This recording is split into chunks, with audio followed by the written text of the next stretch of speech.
Praise the lord. దేవుని పరిశుద్ధమైన నామమునకు మహిమ కలుగును గాక. ప్రభు నామమున మీ అందరికీ హృదయపూర్వక వందనాలు. ఈ ఉదయకాలము దేవుని వాక్యాన్ని విందాం. యోహాను సువార్త 14వ అధ్యాయము 27వ వచనము. శాంతి మీకు అనుగ్రహించి వెళ్ళుచున్నాను, నా శాంతినే మీకు అనుగ్రహించుచున్నాను.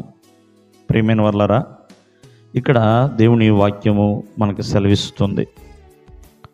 దేవుడు వెళుతూ తన శిష్యులతో చెబుతున్న మాటలండి. లోకం ఇచ్చినట్లుగా నేను ఇవ్వటం లేదు. ఒకవేళ మీరు నేను లేక బాధపడతారేమో, కలవరపడతారేమో, అలా కలవరపడబాకండి. నా శాంతిని సమాధానమునే నేను మీకు ఇచ్చి వెళుతున్నానండి. ఎందుకంటే దేవుడు ఎప్పుడు కూడా సమాధానానికి కర్త అండి.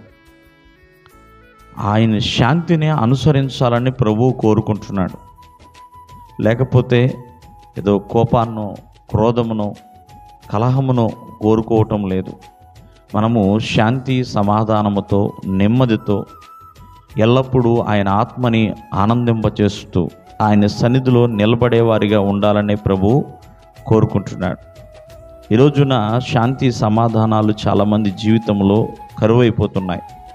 చూడండి, సమస్త జ్ఞానానికి మించిన దేవుని సమాధానము మనకిస్తాడండి ఆయన.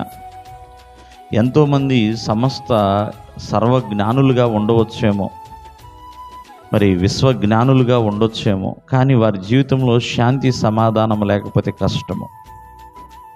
కావున శాంతి సమాధానాలు కలిగి ఉన్న వ్యక్తి ఎప్పుడు కూడా సంతోషంగా ఉంటాడు, ప్రశాంతంగా జీవించగలుగుతాడు. వారి జీవితంలో ఎన్ని శ్రమలు ఎదురైనా ఆ శాంతి సంతోషాలతోనే వాటిని ఎదుర్కొంటూ ఉంటాడు. ఎన్ని కష్టాలు అనుభవించినా వారు ఎల్లప్పుడూ కూడా పరిశుద్ధాత్మల యందలి ఆనందముతో జీవిస్తూ ఉంటారు. కావున ఎప్పుడు కూడా దేవుని శాంతి అనేది మన జీవితంలో ఒక సాక్షిగా మనం నిలబెడుతుందండి. ఎక్కడైనా సరే, ఏ ప్రాంతంలో అయినా మిమ్మల్ని శాంతి కలిగి గనక మీరు జీవిస్తే ఒక సాక్షిగా మీరు నిలబెడతారు. మరి దేవుని శాంతిని మనం ఎలా పొందుకోవాలంటే, మీరు కలిగి ఉన్న మీ మనస్సును దేవుని వైపు ఉంచాలి. దేవుని ఆత్మతో నింపబడి ఉండాలి. మరి ఆ దేవుని వైపు మనం ఉంచినప్పుడు, దేవుని ఆత్మతో నింపబడినప్పుడు మనల్ని శాంతముగా ఎల్లప్పుడూ ఉంచుతుందండి.